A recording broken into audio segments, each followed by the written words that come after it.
बिहार में मतदाता सूची विशेष गहन पुनर्निरीक्षण को लेकर विपक्ष लगातार सवाल खड़े कर रहा है। इस बीच लोक जनशक्ति पार्टी रामविलास के प्रमुख और केंद्रीय मंत्री चिराग पासवान का बयान सामने आया है। उन्होंने विपक्ष पर अपने राजनीतिक लाभ के लिए जानबूझकर एसआईआर के बारे में गलत सूचना फैलाने का आरोप लगाया। उनका कहना कि जिस तरह से विपक्ष एसआईआर को लेकर भ्रम फैला रहा है वो उसकी पुरानी राजनीतिक रणनीति का हिस्सा है। विपक्ष ने हमेशा ऐसे मामलों पर भ्रम पैदा करने की कोशिश की है। चिराग पासवान ने एसआईआर के मुद्दे पर विपक्ष पर दोहरा मापदंड अपनाने का आरोप लगाते हुए इसकी आलोचना की। उन्होंने सवाल किया कि विपक्ष उस कवायद पर कैसे आपत्ति कर सकता है जिसकी पूर्व में उन्होंने खुद मांग की थी। उन्होंने कहा कि ये बात समझ से परे है कि जब कोई समस्या होती है तो विपक्ष शिकायत करता है और जब उस समस्या का समाधान किया जाता है तब भी विपक्ष सवाल उठाता है। इस पूरे मामले को लेकर के चिराग पासवान ने और क्या कुछ कहा है, आप खुद सुनिए उन्हीं की जुबानी। एसआईआर एक ऐसा विषय है जिसका राजनीतिकीकरण इतना ज्यादा कर दिया जा रहा है और उसके माध्यम से एक फॉल्स नैरेटिव सेट किया जा रहा है। देखिए, ये बात सबको समझने की जरूरत है कि एसआईआर के पीछे की सोच क्या है। क्या ये बात सही नहीं है कि इससे पहले यही विपक्ष के दल जिसमें कांग्रेस उनको लीड करती रही थी, लोकसभा के बाद ये लोग चुनाव आयोग के पास गए हैं ड्यूप्लीकेसी ऑफ द वोटर लिस्ट को लेकर, वोटर लिस्ट में हो रही धांधली को लेकर। महाराष्ट्र चुनाव के बाद गए हैं, दिल्ली के चुनाव के बाद गए हैं, हर चुनाव के बाद गए हैं और इन्होंने वोटर लिस्ट में हुई धांधली को लेकर अपनी शिकायत चुनाव आयोग को दी है।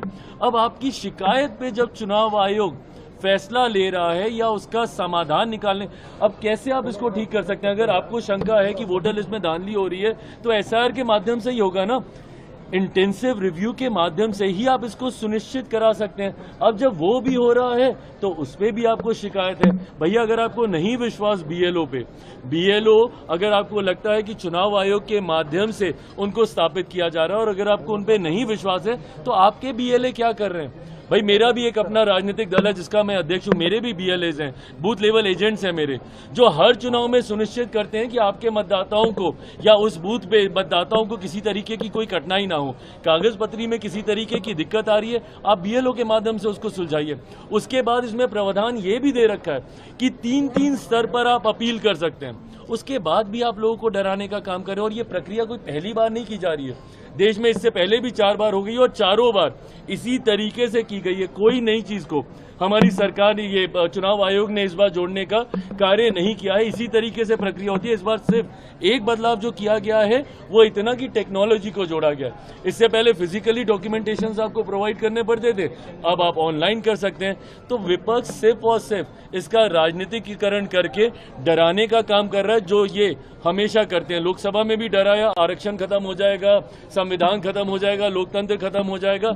सिर्फ डरा के लोगों का मत हासिल करना अब ये विपक्ष का काम रहेगा। दरअसल बिहार में जारी एसआईआर का समर्थन करते हुए चिराग पासवान ने साफ किया कि इसी प्रक्रिया का उपयोग करते हुए पहले भी 4 बार ऐसी कवायद की गई है। बस इतना अंतर है कि अब ज्यादा सुविधाजनक हो गया है। दस्तावेजों को भौतिक रूप से जमा करने के बजाय ये सब ऑनलाइन किया जा सकता है और जरूरत पड़ने पर 3 बार अपील भी कर सकते हैं।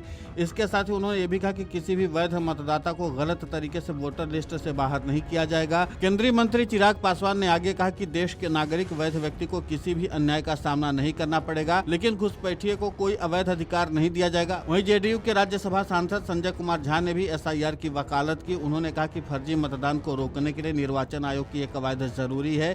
इसके साथ ही उन्होंने ये भी कहा कि चुनाव नतीजों के डर से विपक्ष इसका विरोध कर रहा है।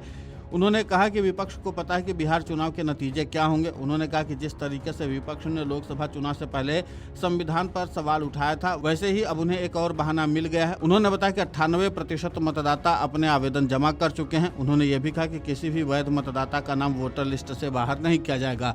अब जाहिर सी बात है कि एक तरफ लगातार विपक्ष की ओर से सवाल उठाया जा रहा है कि वोटर लिस्ट का जो गहन पुनर्निरीक्षण किया जा रहा है उसमें धांधली की जा रही है, तो दूसरी तरफ सरकार के लोग ये बता रहे हैं कि विपक्ष इस मामले पर भ्रम फैला रहा है। अब देखना महत्वपूर्ण होगा कि इस मामले पर स्थायी समाधान को लेकर के विपक्ष भी अड़ा हुआ है और सरकार इस मामले पर स्थायी समाधान अपना बताने की कवायद में जुटी हुई है।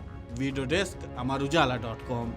अगर आप ये वीडियो YouTube पर देख रहे हैं तो हमारे चैनल को सब्सक्राइब कर बेल आइकन दबाएं और Facebook पर देख रहे हैं तो हमारे पेज को लाइक करें।